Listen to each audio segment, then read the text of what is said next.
意外とただじゃないんです。こまめにチェック。ほとんど美味しかった、その日に見よ。合わないな、乗れませんでした。乗れませんでした。皆さんこんにちは、チャー旅です。シンガポールに新しく就航したディズニークルーズラインアドベンチャー号に乗船してきました。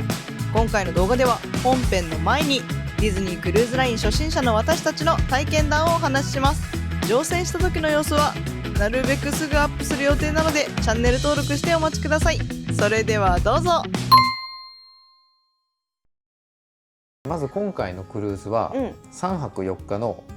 一番短いコースね、もう一つは4泊5日のデラックスガーデンビュー、内側でガーデンステージが見えるお部屋、そしてベランダ付きのお部屋ね。はい、ここが48万の1部屋48万、1部屋48万ね、はい、で船内で課金したカフェとかラウンジ、グッズチップ含めてだいたい9万2000円ぐらい、全部で57万2000円かかります。これは高いのかな。でもこれはシンガポールの、日本からシンガポールに行く往復代は入ってないんだよね。一応ねだいたい17、8万セールで取って、でホテルも入れたら20万ちょっとやから、80万ぐらいかな全部で。そうだね、かかってるね、だから決して簡単に行けるクルーズではない、っていう部分で見ていただけたら、はい、結構今回頑張りました。頑張りました。頑張りました。で3泊4日の今回のクルーズは、スケジュールとしては1日目の夕方4時に、マリーナサウスピアのクルーズセンターを出港して、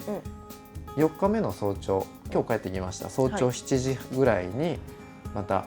戻ってきます。着岸したって感じだね。はい、ディズニークルーズは例えばそのカリブ海だったらキャスターケイとか、地中海やったらいろんなところ回ったりアラスカもね降りたりできるけど、シンガポールのディズニークルーズは寄港地がない、もう丸々ずっと船に乗っとくクルーズ、なかなかストイックよね。そうだね。だから乗船した人もその他の船とか全然勝手が違うって言ってて、でまずダイニングとラウンジのお話から、まずね食事はね意外とただじゃないんです。そうびっくりした。なんかさクルーズってインクルーシブで、もう好きなところで食べて、なんかもう自由に欲のままに過ごせるみたいな思ってたけど、アルコールだけはなんかお金がかかるっていうイメージだったんだよね、他のクルーズとかでも。でも今回行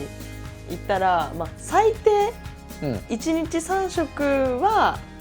その無料で食べれるレストランが開放されてたりとか、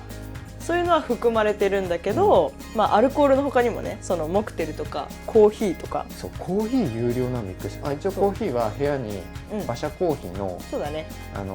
サシェというか、ドリップパックが置いてるから、それで飲んでって感じやねんけど、そのドリンクサーバーとかにはコーヒーとかはなくて、その自分で入れるスタイルなんだけど、そのバーとかラウンジに行ったら有料。ちょっとそこが意外やったよね。ただやっぱそのディズニーの世界観でバーとかラウンジが全部作られてるから、普通だったら使わんでいいかなって思うけど、せっかくだったらね、そのディズニークルーズに乗ったんだったら利用してみようかということで、今回ね3カ所、そのラウンジ、ティアナ、ベイマックス、TWG、シンガポールの紅茶ブランドの TWG が馬車コーヒーと一緒にクルーズに出店というかね、入ってるので、そこの3カ所で課金しました。3つ合わせて全部で50ドルぐらいかな。今のレートやって大体8000、9000円ぐらい、1箇所だから3000円ぐらいって思ったら、そこまで高くはないんかな。けど、本来であれば課金しなくてもいいもの、確かにね、ではあるから、そこは好きにね、そのせっかく来たならこのメニュー食べてみたいとかいうお気に入りのものがあったりしたら、そこで課金するっていう感じです。ディズニークルーズといえば、ローテーションダイニングっていうクルーズ中に3つの異なるテーマのレストランが体験できるように、1日ずつ違うレストランの食事が設定されているシステムがあって、今回だったらアニメーションでキャラクターダイニング、ディズニーの作品をテーマにした、キャラクター的なね、エンチャンテッドとサマー、ピクサーとあたりのこの3つがねあるんですけど、はい、ちょっと今回ね自分らにとってはかなり苦痛というかね、合わないなって改めて感じた。そうだね、自分たちは普段旅行先に行って、もうね好きなものを自分で赴いて、自分の時間で食べるっていうスタイルをとってるから、この旅館みたいな二部制でかつコース料理を選ぶっていうこのスタイルが合わなかった。そうだね、なんか、待たないといけないし、結構提供時間にも時間かかったりとか結構縛られる、私たちにとっては、自分たちの時間で食べたいなっていうのはあったね。そう、この後お話しするクイックサービスレストランの方が、なんか楽というか、っていう感じに感じたけど、ビュッフェがあったらちょっと変わってたかなっていう。そうだね、もうビュッフェで自分の好きなものパパパって取って、もうパパパって食べて、はいじゃあ次夜遊びに行ってきますみたいな感じの方が気軽で嬉しいかもしれないね、私たちからしたらね。でも味は全体的に美味しくて、本当にそうスパイスが効いてるのも多いけど、日本人にはやっぱアジア系の料理が多いから合ってるかな。食べたやつねほとんど美味しかったし、なんか一個だけ、あれこれは違うかもって思ったのはあるけど、でもその他は本当基本的に美味しかった。なんかあれやね、その違和感を感じた点で言えば日本食の、メニューが、いわゆる海外の人が思う日本の食、そうだね、うどんとか、海外ラーメンによくある、マッシュルームもりもりみたたいな入ってたりとかね、なんか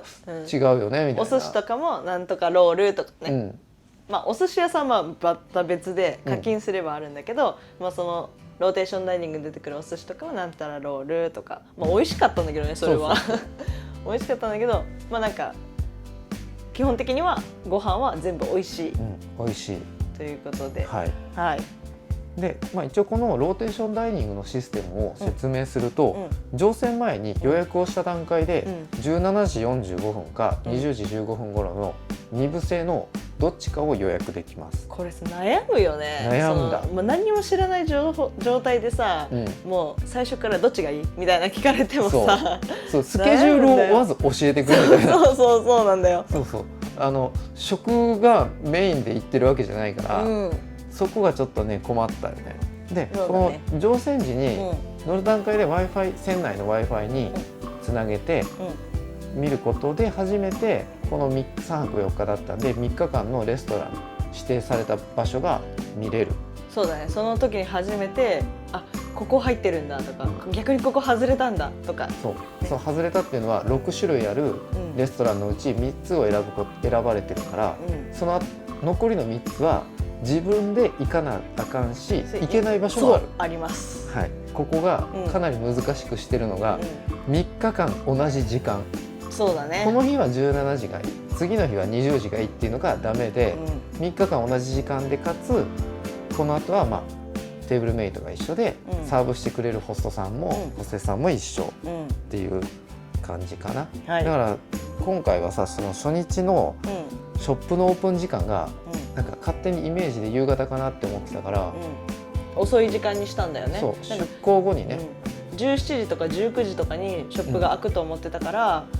だから20時15分のを予約したんだけど、実際蓋を開けてみてショップのオープン時間を見た時にオープンが21時半だったんだよね、ショップの。やったなって思ったね。やっちまった、これ欲しいグッズ買われへんかもしれんっていうのがちょっと一瞬よぎるんよね。テーブルサービスのレストランだから絶対時間がかかることは分かってんのよ。これは21時半までには終わらないっていうことはもう確実なのよ、っていうのでちょっとやっちまったっていうのが1点反省点、そうですね。はい。でもう一個ね、夜にしか見れないショーっていうのがどうしても被るから、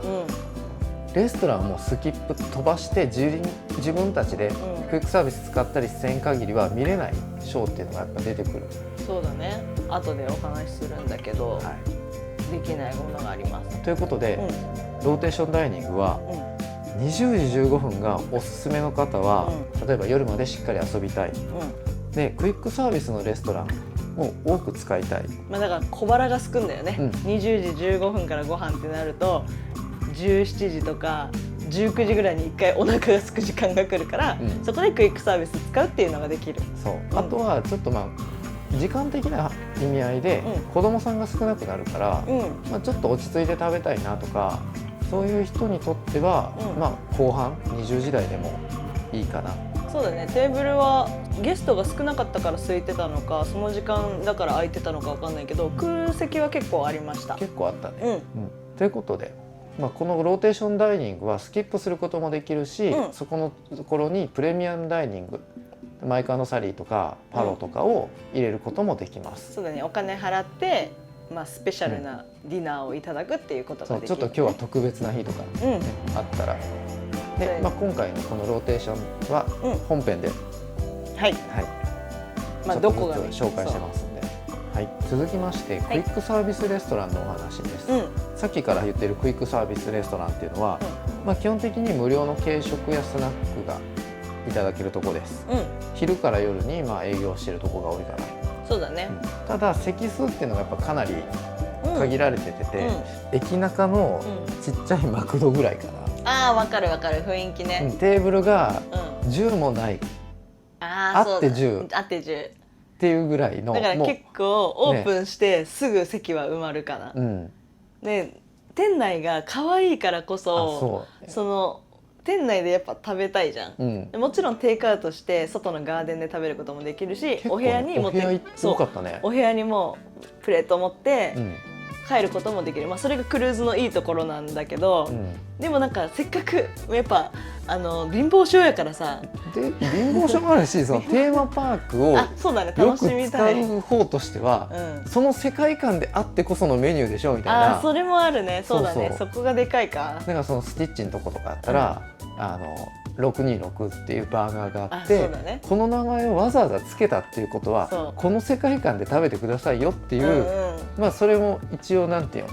イマジニアさんとかそういう考えられたね、その空間で考えられたメニューを提供してるから、そこで食べたいっていう私たちの思いもあるし、でも今回結構ねラッキーなことに席がすぐね空いたんだよ。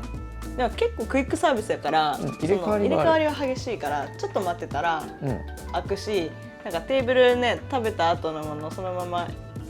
だけど、そのクルーさんにここ座ってもいいって言ったらもうすぐどけてくれたりもするので、でまとめとしてはもうちょっと時間ずらしてオープンしてすぐに行くか、もうお昼をずらしていくか。あと水以外飲みたい人は必ずドリンクステーションからドリンクを持ってね行ってください。中にドリンクステーションがなくて水しかないので、キャストさんもそのドリンクステーションから水をついでサーブしてるからあったね。そうだからなんでキャストさんがボンゴ持ってステーションに並んでるんかなって水めっちゃ入れるやんと思ったら、そこのねレストランクイックサービスの方やったから、そうやったら私たちで好きなドリンクついで持って入るっていうのもできる。それが早いかもしれないです。続きまして、ショーとシアターの話です。来ましたね。これは言わせてください。スケジュールが出たらその日に見よ。これです。自分たちは2つショーが見れませんでした。見れませんでした。もう作戦失敗してます。翌日もあると思って、これは明日見ようとか思ってたらありませんでした。そう海外パークしかり東京しかり、ショースケジュールっていうのは1週間分とか10日分っていうのが大体のパークはあらかじめ出てて、固定だよね。もう大体ね。だから海外だったら週末しかないとか把握できるけど、船の場合はその日の分しか見れない、でのが多い。一応2日目以降も見れるやつも何個かあったけど、そうでそれで油断してたら結局ね2つちょっと見れなかったです。1つはシステム的に見れなかったんだよ。ローテーションとシアターの関係でね。そうなの。でこの今お話ししてるショーっていうのは、主に3つぐらいかな、場所があって、ディズニーシアター、でもう1つが、ガーデンステージ私たちのお部屋から見えるガーデンステージ、でもう一つがウェイファインダーベイで行われる、ウェイファインダーベイはモアナだけになるか、ほぼ専用みたいな。そうだね。なんで圧倒的にガーデンステージのショーが多いです。多い。はい。ディズニーシアターで行われてるショーが2つ、ディズニーシーズ・ザ・アドベンチャーとリメンバー。はい。この2つは自動的に予約されるので、外れる心配とかは一切ない。そう、絶対に1人1回は見れます。席は指定じゃないから、早く前の方に行って座りたいっていう時はもう早く行く。おすすめはなんか全体的に俯瞰ができる中央列から後ろ。最初はね、1回目はそれがいいか、それがいいかもしれない。さっきお伝えしてた、見れないショーっていうのが、どうしてできるかっていうと、まずローテーションダイニングが、設定されます、で次にこのリメンバーもしくはシーズアドベンチャーが入ります、それによって組み合わさると、その下でこう上下で動いてるショーに行けない、そうだね、部分が発生するっていうので、ベイマックススーパーエクササイズエキスポっていう、ガーデンステージでやってるやつが見れなかったという。これがもうシステム的にもう見れないのよ、確定しちゃったんですね、私たちが。もう一つはダッフィー、これはベイマックスのグリーティングを予約したことで見れなくなりました。そう見れなくなりました。その時間、2日目のお昼しかやってなかったんですね、私たちはその時にベイマックスを予約しちゃったので見れませんでした。残念です、でそのガーデンステージ自体は、吹き抜け構造になってるね、最初のイメージ図では上が全然出てなかったから、分かんなかったけど吹き抜けになってるから日中日が高くなるにつれてものすごく暑くなって、屋根がもちろんないからもう傘ね、日傘さしてる人もいた。で今回天候的には恵まれてたから雨降らなかったけど、雨降ったらどうするんだろうね。雨とかね、ちょっと風が強かったりとか、前で待ってる方がかなり前から待ってたね。もうなんか1時間半前ぐらいから何があるんって思って見たら1時間先のショー待ってるね。そうで、あと後ろの階段も結構人が待ってて、そうだね、座れるし、高低差があるから上の方から見れるっていうので人気のポジション、スーパー自撮り棒を回避できる。そうだねそういう感じでしたね。何を置いてもシアターは絶対行くべきですね。もう絶対見なきゃダメです。でこの2種類とも最高で、これを見るために乗る価値があるっていう、昔でいう BB を見に行くためにそうだね C の、料金を払うとか、ワンマン見るために行くとかね。そんなぐらいもう船の上でこんな素敵なショーが見れるんですかみたいな、何回泣かしに来るんかっていうぐらい、一つのショーで 4,5 回ぐらい泣いてたよね。何これみたいな。他の人も言うとったもんね。そう、もうなんか生歌で、もうなんかそのほんまに本物なんだよね。もうそのエンターテインメント自体が本物、技術的に見てもこれできるの船の中でとか、もしかしたらテーマパークよりはるか上を行ってると思います。ウォーリーは絶対見ていった方がいいと。そうだね、おすすめのティアナとプリンセスと魔法のキスと、ウォーリーは絶対見ていくべし。ネタバレにはならんからならん、作品はね、この他にもめちゃくちゃ作品ディズニーキャラクター出てくるからもちろん全部見るのがおすすめなんやけど、ウォーリーがストーリーテラーになって話が進むっていうショーです。であとはステージショーやったらやっぱ圧倒的にアベンジャーズ・アッセンボー、マジであれはアッセンボーだったね。没入感がすごかった。やっぱスタークエキスポの、流れに沿ってこうなんていうテレビリポーターが出てくるのが出てきてね、もう本物なんだよね。ほんまに生中継、その場でしてて、もうなので最前とかに行くと、当てられます当ててくれます、なんかインタビュー生中継みたいな受けれます、受けるかもしれない。作品に入り込みたい人はいいよね。いやもうすごい、あれはマジで特別やし、もう最後の方はカオスになっていました。いいと思います。いやなんか素晴らしかったです、すごかった。なのでショー確実に見たいよっていう人は、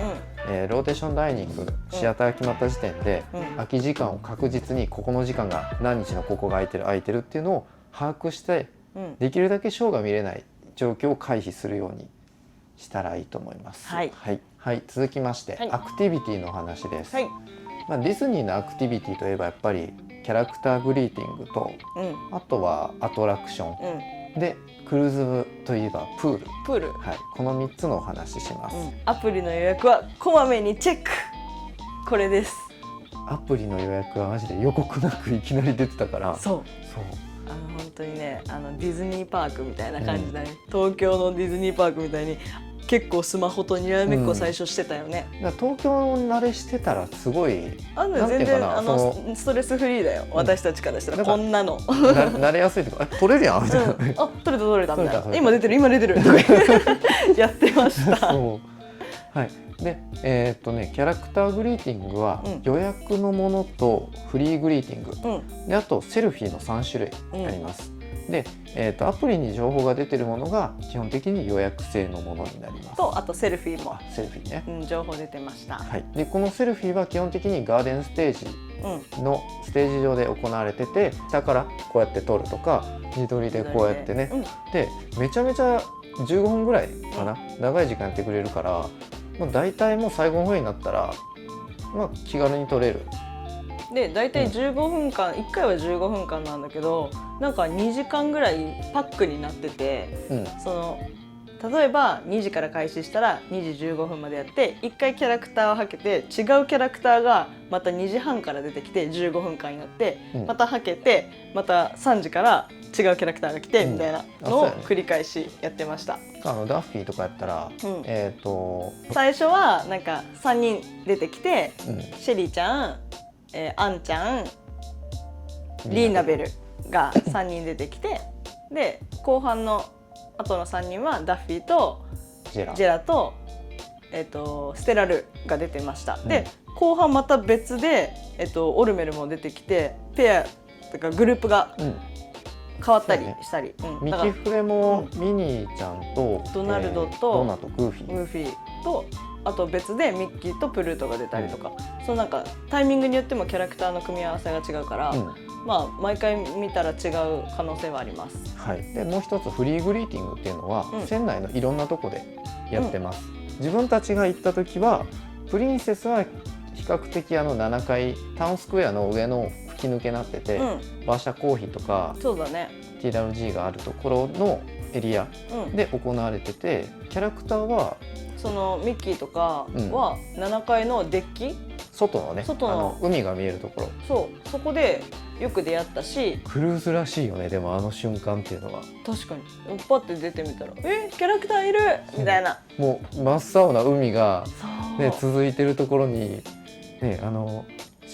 クルーさんの格好をしたキャラクターがいて、あれはすごい感動した。いいよね、なんかさ、救命艇の下でさ撮るっていうね。それは確かにクルーズでしか撮れない、あれはすごいね、クルーズの価値がすごいあると思った。そうだね。でベイマックスはやっぱりサイズ的な問題があるんで、もうグリーティング、予約のグリーティングしかできないので、ベイマックスは多分撮った方がいいかな。で、エリアがあるからやっぱ大人気ではある。なんか会えたらいいなっていう人はもう別に、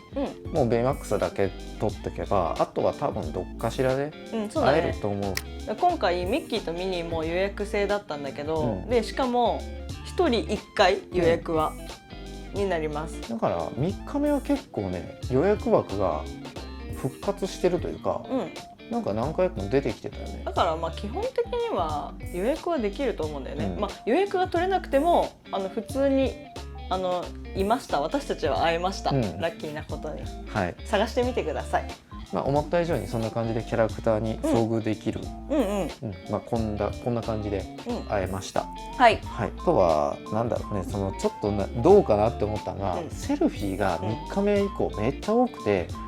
この時間でショーやってほしかったとか。そうだね。私たちは2日目にやってたダッフィーのショーを見れなかったから、その3日目にダッフィーのセルフィーの時間が3時間ぐらいあったんだよね、でその時にできたんじゃないのってちょっと思った。1公演だけでもねそうやってくれたら嬉しかったけど、もちろんその日の夜にアドベンジャーズアッセンブルのそのショーがあってシステム的にできないであったりとか、もちろんいろんなね、ダッフィーの都合もありますので、都合もありますので、できないのかなと思ったりとか、やってくれたらなんかより楽しめたのかなって思った。そうやね、もしかしたらクルーズね、今後いろいろこうさ、なんて磨きがかかっていって、そうだね、もちろん、もう最初こんなん最初のうち多分完成形じゃないと思う。そう、もちろんまだ2回目だからね、もう全然変わると思うんで、参考程度に。続きましてアトラクションです。アトラクションです。はい、これはアドベンチャー号ならではですが、結論を言います。アイアンサイクルテストランには乗れませんでした。乗れませんでした。で今回は、書状公開の次2回目の、営業公開というか、にあたって、こういう感じのなんかお手紙が部屋に来てて、50ドル部屋にルームチャージ、クーポンというかつけますんで、ちょっと理解してねみたいな感じがあって、全部は体験できなかったことをお詫びしますみたいな、ございました。で、他のアトラクションは、2つあって、それは日中予約制になってました。でも夜になると自由に乗れる時間もあって、見てる感じだいたいゲストは乗れてたかなっていう。そうだね、希望するゲストは乗れてたと思い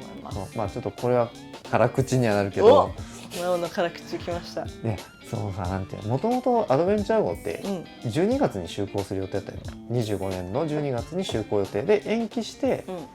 今回なったわけよね。そうだね。でもう延期したんであれば、せめてそのアトラクションは完成しといてほしかったね。なんていうかな、その船内の動き方とか、キャストさんとかの部分、もちろん初めてやから何とも言わんけど、ハード面はせめてちょっとなんていうかな、整備してほしかったなっていう気持ちかな。ただの装飾になっちゃってたもんね、そのレールが。一回も動いてるところを見れなかったんだよね。せめてその誰も乗ってなくてもいいから、動かす気持ちがなんかなかったから、その感じられんかったからちょっとなっていうのと、あとそのあるショーにも、そのアイアンサイクルテストランは出てくるから、そうだね、確かに。なんでその動かせないものを見せられるのっていう。確かに、本当だ。その動いてるからこそ入り込めるシーンではあるからさ。そうやね。そうだね。そこはちょっと頑張って欲しかったね。安全面とかね、もちろん私たちの安全面でできないっていうのも分かるし、船上にコースターがあることっていうのはすごいことやし、メンテナンスも頑張ってくれてたと思うんだけど、やっぱり私たちは1回1月に予約してキャンセルになって今回また予約し直してるから、その期待度はよりあったよね。あった。そう。であとその船上の上にあるから、日中めちゃくちゃ暑くて、もうなんかアトラクションにタオル引かれとってさ。いやもうマーベルランディングのエリアはやばかった。あれはね、なんか暑すぎてもう体験価値がちょっと下がるというか、もう暑い方に気がいっちゃうから、そのピムとかもグルートも熱々いね。逆に短パンで行かない方がいいかも。だからアトラクションは後でもいいよね。全然夜でいいです。もちろん2回ね乗るのもいいと思うんですけど、夜で全然いいと思います。でクルーズといえばのプール。プールはね、思ったより少ないかな。大人だけが入れる、そのプールが少ないかも。長方形も円形も、サイズちっちゃないかなっていう。確かに。なんかね、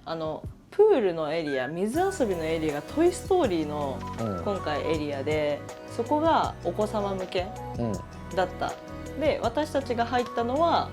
そのマーベルランディングのインフィニティプールだけで、あと楽しんだのがウォータースライダー。ドーミーとかの屋上の展望風呂ぐらいのサイズのが分からんって。ビジネスホテルによくあるやん、最近さ、屋上展望風呂みたいな、あれのサイズぐらいのがポンポンってあるんよ。そうだね。だからそこに使っただけ。そうもうプールを体験したみたいな。そう体験しました。はい、浸かりました。うん、はいオッケーみたいな。そうそうそう。そんな感じですね。だからちょっとねなんかこの浮き輪が浮いてとかっていうようなものはない。なかったね。スライダーもね一応2本あるけど、まあ大体20分ぐらい日中はそうだ並ぶね。並ぶかな。並ぶね。でいうことでまあ全部を楽しむには数は少ないけど、なんかちょっと忙しかったかな。そうだね。もう時間はバタバタした。したね。まあ日中はやっぱプールで暑い時間遊んで、夜にアトラクションがいいかなと思います。はい。続いてはショッピングです。はい。絶対欲しいものがある人はすぐに行きなさい。これです。はい。店内にはまあ全体的なグッズを取り扱っているところと、ダッフィーのグッズを扱ってる店とか、あとナショジオもあったよね。ナショジオもあった。そうちょっとねまあいろんなショップがあるんだけど、メインのショップは今言った初日にオープンしたワールド・オブ・ディズニーがメインです。でここはディズニークルーズのアイテムを中心に、まあ、アドベンチャー号の限定グッズ、こういうカチューシャとかスピジャなどが、まあ、バッジとかねあと、はい、買えます。2日目にショップ一応ね確認行ったら、1日目にちょっと少なくなってたとこも補充はされてたから、そうだね、ちょっとね1日目どうしても忙しい時に補充が間に合ってないだけかもしれないので、欲しいものがあったらまた見に行くっていうのも一つ、やしキャストさんに聞いて確認してもらうっていうのも大事です。船の通路挟んで両サイドに店があって、扱ってるグッズが若干違うかったよね。そうだね、こっちの同じお店の名前なんだけど、こっちのお店にはあってこっちのお店にはないとか、そういうのがあったので両方行った方がいいと思います。チェックしてください。はい、であとは11階のディスカバリーリーフにシンガポールのデザイナーさんかな、ちょっとシンガポールモチーフというか、まあそうだね、東南アジアの感じ、異国感のある感じのアイテムがね、そこにしか逆に置いてない、そのショップにしか置いてないっていうのがありますね。フードとかで言ったら、日本でいうスーベニアになるかな、シッパーって海外では言ったりするのかな。ドリンクを入れるね、キャラクターの。あれも今回うちの購入したやつで言えばベイマックスのポップコーンケースの、側かな。そうだね、見たことない。そこにある。本当だ。あんまり日本では見ない形のポップコーンケースですね。こういう感じの購入しました、スーベニア。はい。で海外のパークで見るものも多かったね。何だったボットロボットみたいな。ベイマックスに出てくる黒いね、あれのシッパーとか、あとはヘイヘイも多分海外であったんじゃないかな。ストローのなんかね、あとティンクのやつも、なんか見たことあるこれっていう。そうだね、そういうものも取り扱いがありました。もちろんクルーズ限定のものもね、ありましたよ。で自分たちは1日目の夕食が終わってあれ10時前かな、だからショップがオープンして30分ぐらい経った時間で行ったけど、買えたよね。自分たちが欲しいものは買えました、けどなんかすごい人気のもの、初日に多分初日というか処女公開で売り切れてしまったものが、その処女公開で買えなかった人たちがその連続で乗って買ってるっていうのはあったけど、私たちが欲しいものは買えたけどなくなる可能性もなくはない。それで言ったら多分買えた理由ももしかしたらそれにあるかもしれないっていうちょっと推測、その処女公開の人たちがスピリットジャージとかカチューシャを、多く最初にやっぱ着たいから買ったこともあって、その人たちが連続で乗るから、そしたら今回2回目はこれを買う必要がないから余るから自分たちが買えた可能性もあるから、欲しいものはすぐに買いに行きましょうということです。そうですね。であとその海外なんで、日本に持って帰らなきゃいけない時に割れ物があるとちょっとね心配なんですよ。もちろんね、今どういう状況になってるかというとこのスーベニアポップコーンケースの中にこのちょっと柔らかいポーチの中に、ダイソーで買ったポーチの中にプチプチにくるんでます。一応ねショップで買った時はこういう紙に包んだ状態で陶器のものとか入れてくれるんですが、これだとやっぱちょっと心持ち心ない配ないなのでなのでやっぱそこにプチプチある。本当だ、このねガラスのものとかは私たち普段プチプチをこういう旅行の時は持ち歩いてますので、これに入れてでそう機内持ち込みはい。して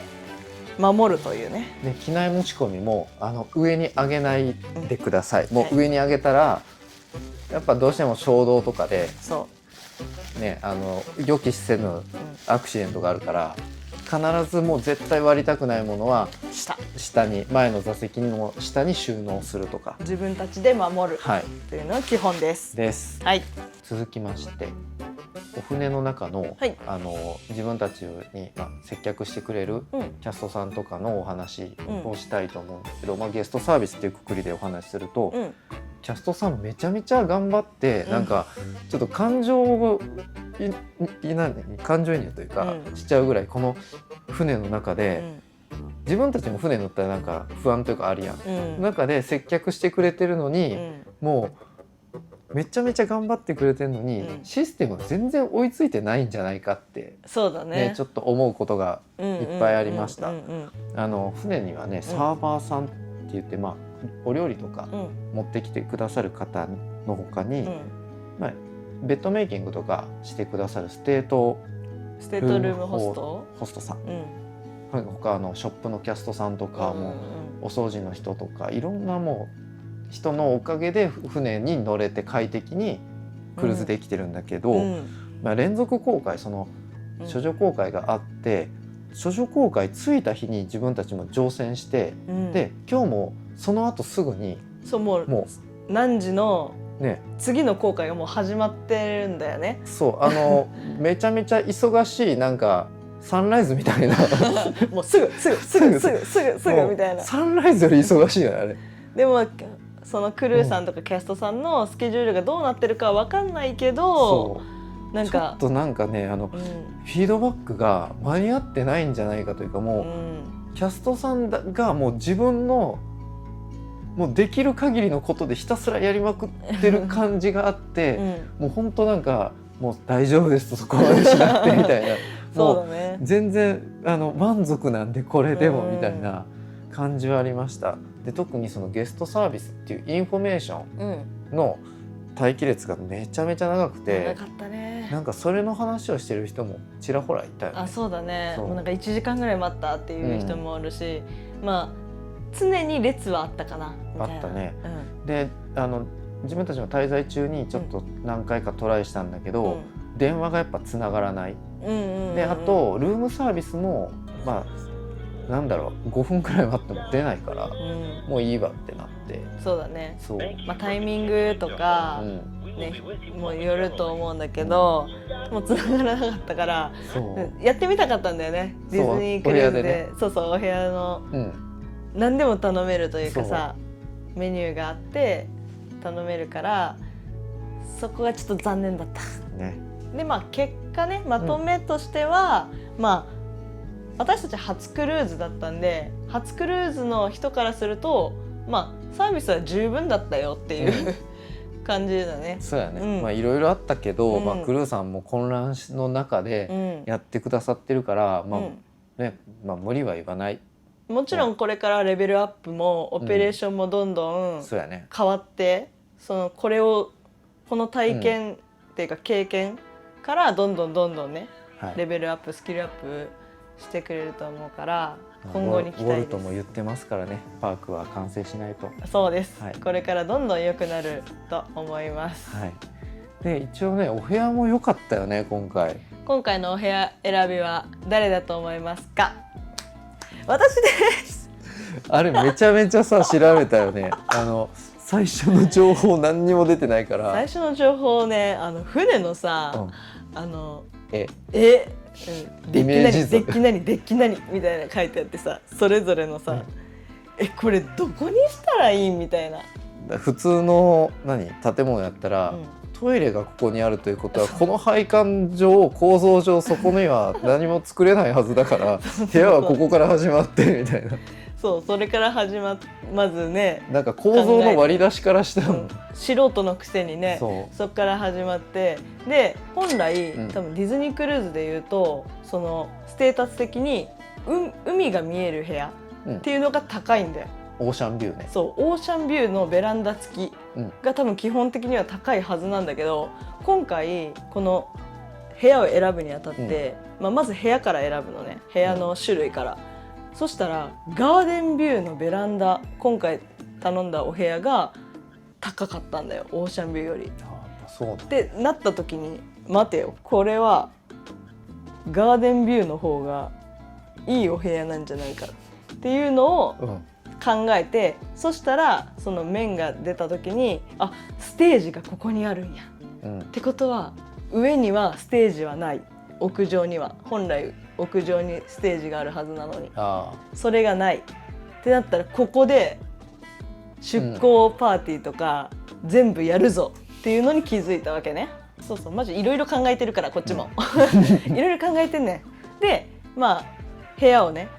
選ぶ際にね、公式で今回取ったので、部屋のもうここっていう特定した部屋がもう選べるわけよ、予約の段階で。でもうステージがここにあるから、この角度だったらもしかしたら奥まで見えないかもしれないからっていうので、今回の部屋を割り出して取りました。最高です。はい、最高です。もうなんかあれよね、ディズニーホテルでは絶対体験できないさ、ベッドから立ち上がって数歩でキャラクターが見えるとか、そのキャラクターを窓越しに見ながらなんかソファーでこうくつろいでさ、あの体験はなかなかできないと思う。っていうのと、あとやっぱガーデンめちゃくちゃ暑いっていうので、ショーも30分ぐらいある、パッてベランダ出て特等席で見て、パッと涼しいお部屋に帰れる、これが最高でした。確かにね、部屋からやっぱショー見れて、でテーマエリアにもすぐ移動ができて、で泊まったとこ11階やからドリンクステーションも近くて、もう至れり尽くせりという感じで、ディズニーパークが好きな人にとってはめちゃめちゃ最高のポジションかな。はい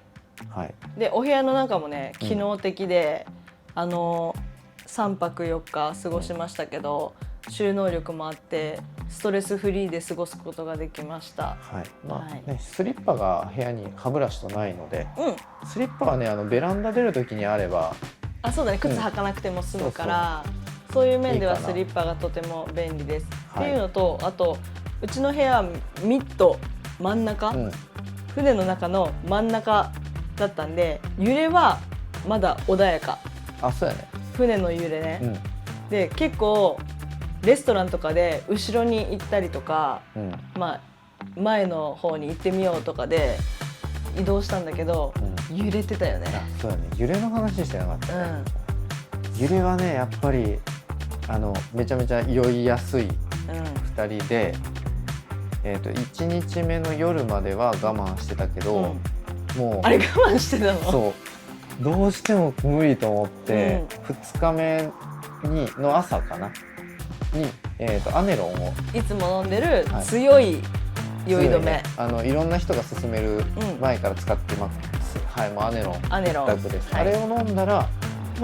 全然もちろんね、もう強いからね、ディズニーシーのピーターパンですら酔わへんからね、あれはいい。ただやっぱどうしても飲んでても半日以降でやっぱ切れてくるんで、でヘルスセンターの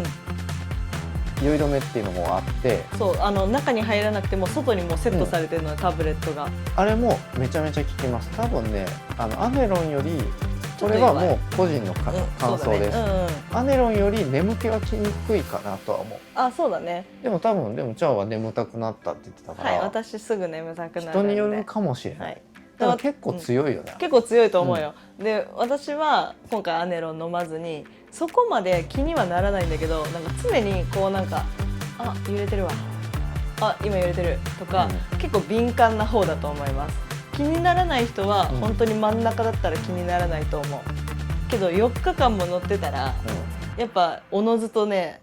気になってくる、ちょっとしたことが。やっぱ夜になると会場は荒れやすいらしいからね。はい、はい、そこだけちょっと、気になる人はもういつも使ってるご自身の酔い止めは絶対持ってった方がいいです。はいはい、ということで全体のまとめをしましょう。はい、今回ねこの戦場と SNS、 やっぱもうさ SNS の情報がすごくて、もう先に乗られてる方の情報がすごい貴重でさ、それ見ながらいろいろプランも立てたりしたけど、全体通して言われてたのが、アドベンチャー号がディズニークルーズラインの他の船と全然違う、で、自分たちも実際乗ってみて全然違うんやなっていう、いろんな人の YouTube とか見てさ、でそれで前のね、そうだね、前のクルーズを勉強してたからね。そしたらさ、ウェルカムコールがないとか、なんちゃらファミリーウェルカムとかさ言ってほしかったのもあるよね。そうで残念なことに汽笛が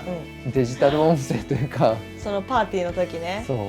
で鳴ったのよね、一回汽笛が。そうなんか部屋で昼寝してたら鳴ったのよ。なんかアナウンスしてて、なんか言ってるわ、多分天気予報やろうな思ったら、ね、いきなり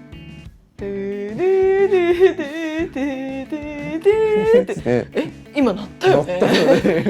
すいません、取り逃しました。東京でこんな感じで鳴ってました。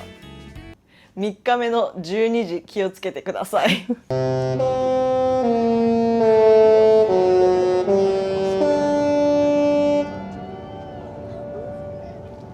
で他にね、あとそう出港前の、そのパーティーが3回もあるありがたさもやし、逆にね、なんかない賞もあったらしい。そう最終夜、だいたいお別れパーティーっていうのがあるらしいんやけど、それがなかったっ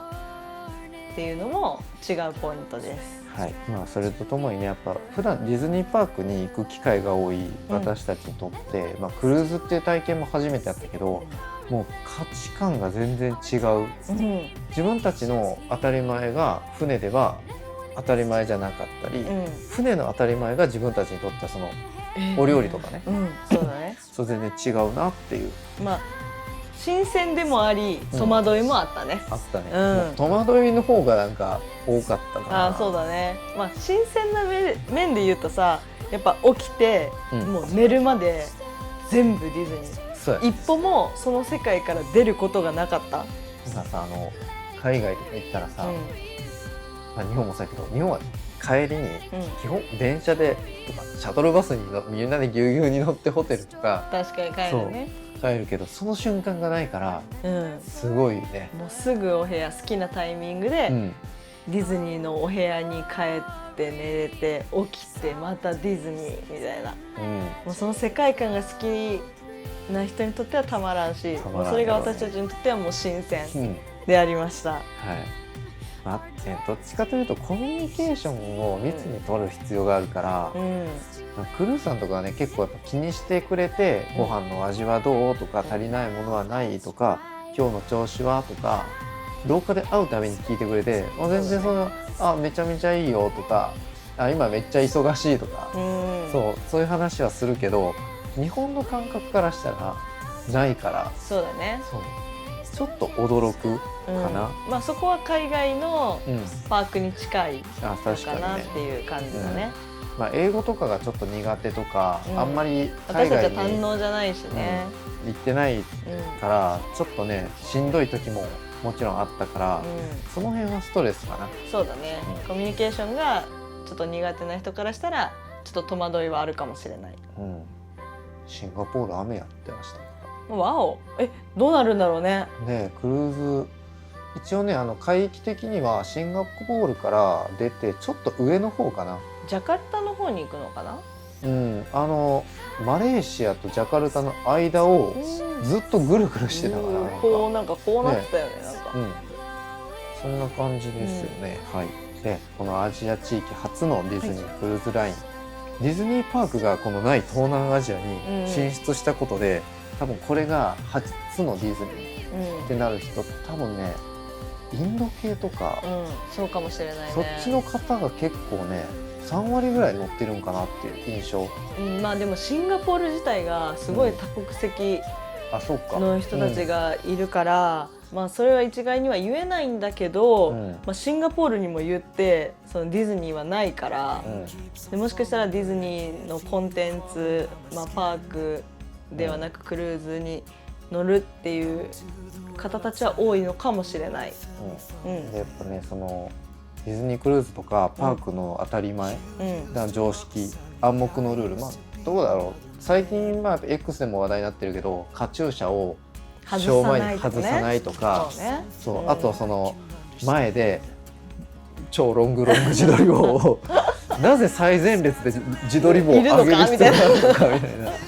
そんなのも別に上海とか香港のパークに行けば、まあ当たり前というかね、出ました、上海みたいな、上海名物のみたいなまあそれも含めてその文化だからそれも楽しむみたいな、その地域で熟成されてる、そうそうそう、ね、もうこの文化を味わおうみたいな。だから逆にディズニーアドベンチャー号のそれが文化になるかもしれないしね、なんかもう自撮り棒でも全然ありですみたいな文化になる可能性もあるし。でもあれさ、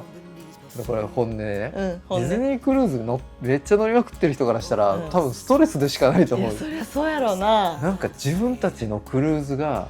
多分概念が変わるんじゃない、荒らされてるみたいな、もしかしたらそん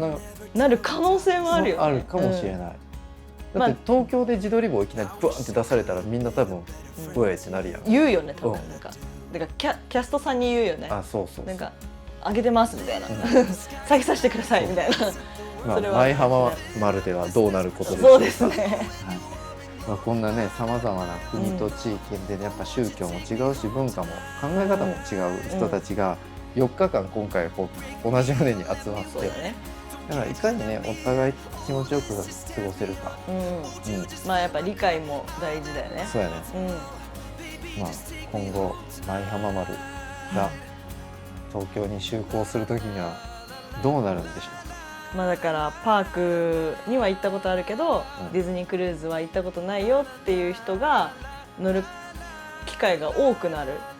から、パークを楽しんでた人とそのクルーズを楽しんでた人がまあミックスしてどうなるかっていうのが楽しみではあるよね。まあこのねアジア地域のディズニークルーズとパークがますます進化していくことを楽しみに締めの言葉にさせていただきますやん。この先もディズニーを楽しみたいと思います。はい、私たちは私たちなりにね、ディズニーパークを今後も楽しんでいきたいと思います。いっぱい愛していきたいと思います。はい、はい、ということでシンガポールに初就航しましたディズニークルーズラインのアドベンチャー号3泊4日の乗船の様子お届けしました。はい、最後までご覧いただきありがとうございました。ありがとうございました。ちょっとね至らない点とか、まあ、表現とかが雑になったり、そうだね、疑問に思うこととかこれどうでしたっていうのがあったらぜひコメントで聞いていただければ思っております。お待ちしております。それではありがとうございました。ありがとうございました。